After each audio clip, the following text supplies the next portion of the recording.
Morning, welcome back to our channel. We're still doing the NC500 and today we are planning, we're just about to head off to see a clifftop ruin about 10 miles up the road somewhere, and so far it's nice and sunny, so hopefully it stays that way. Fingers crossed. Just outside Wick. And after that we've got a couple of ideas and then we'll take it from there. So we'll see you on the way.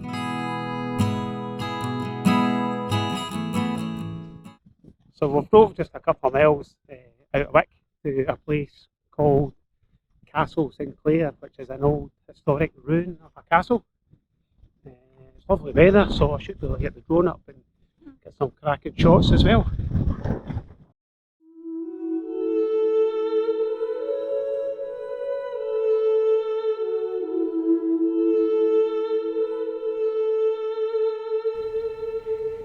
Perched dramatically on the rugged coastline of northern Scotland, Castle Sinclair stands as a powerful reminder of the country's medieval past.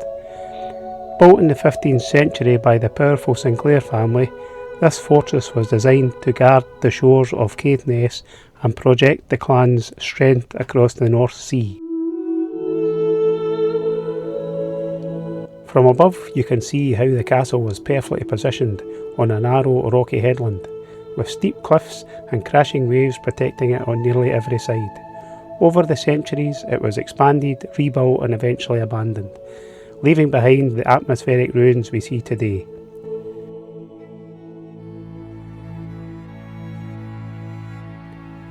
On a clear sunny day like today, the golden stone contrasts beautifully with the deep blue of the sea, making Castle Sinclair one of the most striking historic sites in northern Scotland.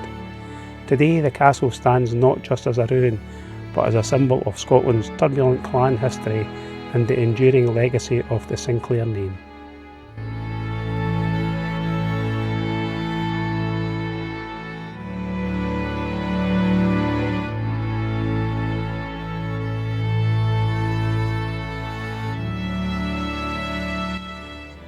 Castle Sinclair is located just a few miles north of the town of Wick in Caithness.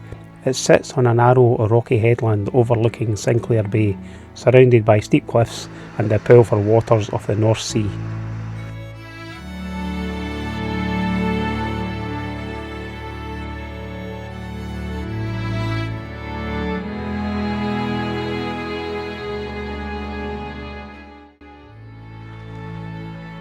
Really love that place. When we were here quite a few years ago to do the NC500, there was lots of cairns stacked up along the sides, but I guess it will just be washed away.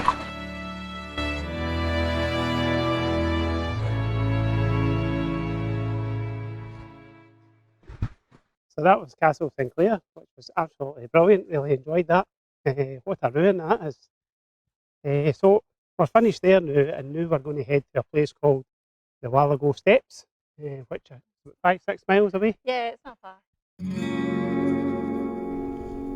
Hidden along the rugged coastline in Caithness in northern Scotland are the remarkable Whaligoe Steps. Carved into the steep cliffs in the 18th century, these 365 stone steps descend dramatically down to a small natural harbour far below. For centuries, this was a busy and dangerous working place. Local fishermen would bring their boats into the harbour, and fishwives carried heavy baskets of herring up these very steps to waiting carts above. It was exhausting work, often done in harsh weather and strong coastal winds. Today, the Whaligoe Steps offer visitors a glimpse into a tough coastal history. Well, we're staying there for a week rather than up in the steps. I know. I'd get your steps in every day. Oh yeah.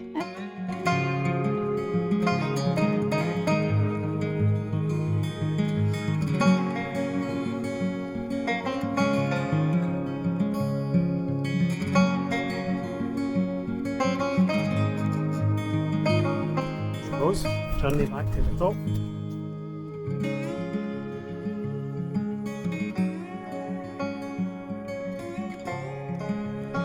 As you look down from above, the winding staircase clinging to the cliffs shows just how determined the communities here were to make a living from the sea. There we go, look at that for a I view. know, that's amazing. Absolutely stunning. Look how high up here.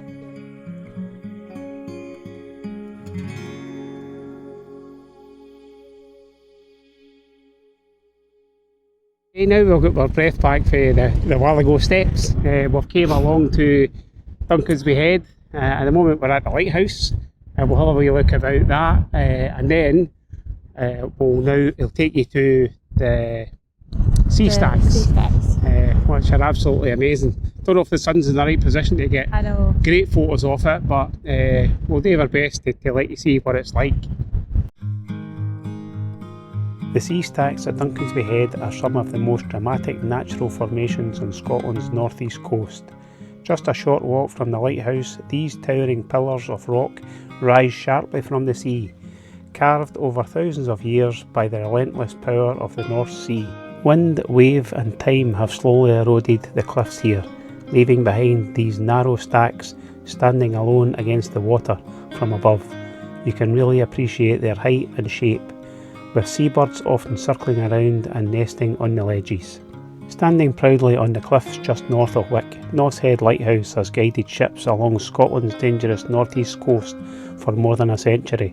First lit in 1898, the lighthouse was designed by the famous Stevenson engineering family. This same dynasty responsible for many of Scotland's coastal lights.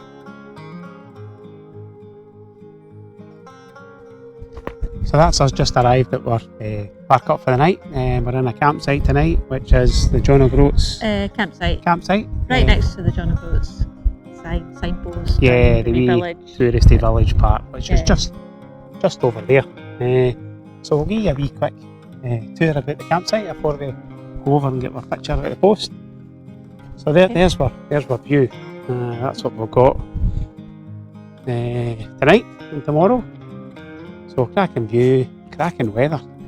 Been absolutely great today. A wee bit cold, but when you're in the sun, it's nice and warm. It is really nice. I'll take you in and show you the facilities.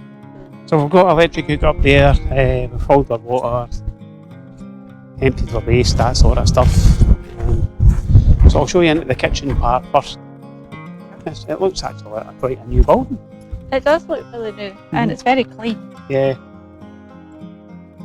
Huge, There we go, you actually, get isn't everything you need if you're camping or whatever. So microwave, kettles, toasters, sinks, washing machines.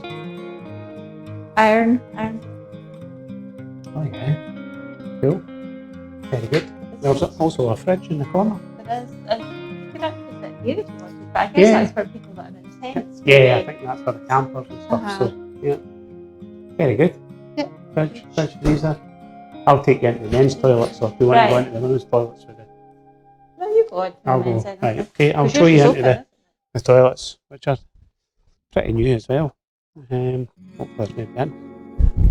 There wasn't, I was in a minute ago. There we go, nice new modern toilets. Wait to see the showers, showers are huge. So plenty of toilets, there's only 2 showers right now. Hey ho, look at the showers. Brilliant. These look very new, as if it's just a shape. So yeah, no bad wee facilities there. Wee pub and restaurant across the road as well. So I guess we'll go over there for a wee drink at some point. You've got your Elson disposal There's point. your grey waste over there, and there's your Elson disposal point for people who've not got motorhomes and stuff. That's where you empty your toilet waste there. Sort of thing. That gets emptied in there. So yeah, as you can see, it's pretty quiet in the campsite bit. It's not actually the season yet, sort of thing, but this one's open all year round. We paid for the night here, £35 it is for the night, and that's with electric hookup. I mean, you're meant to leave by 11 tomorrow, but because it's quieter than a rush, we want to go in there. Yeah, that's right. Rushing back.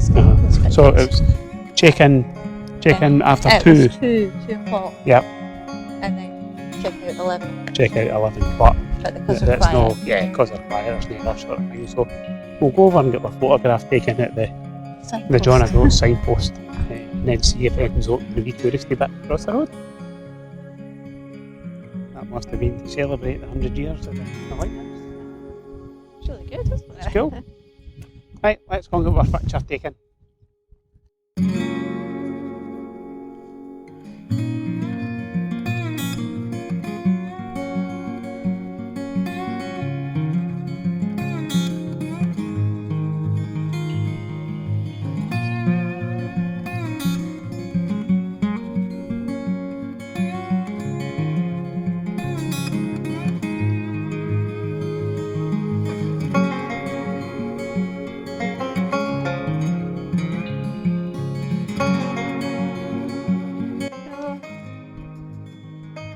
Oh, I like the wood carvings. I was going to say, it is open, there's a guy standing there, but it's just a fleece with a hat.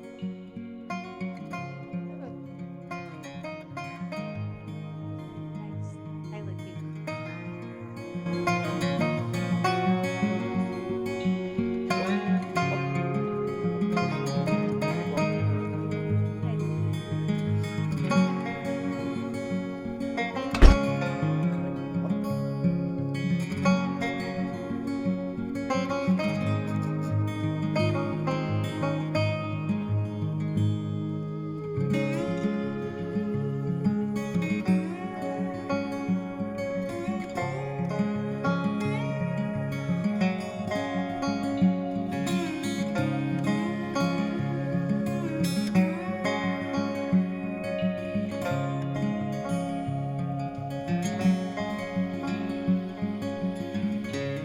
Well, we'll wrap this video up here. I do hope you've enjoyed it. And if you did enjoy it, please like and subscribe to the channel. It really helps us grow. And we'll catch you on the next one. So it's toodaloo from the Mcgoos.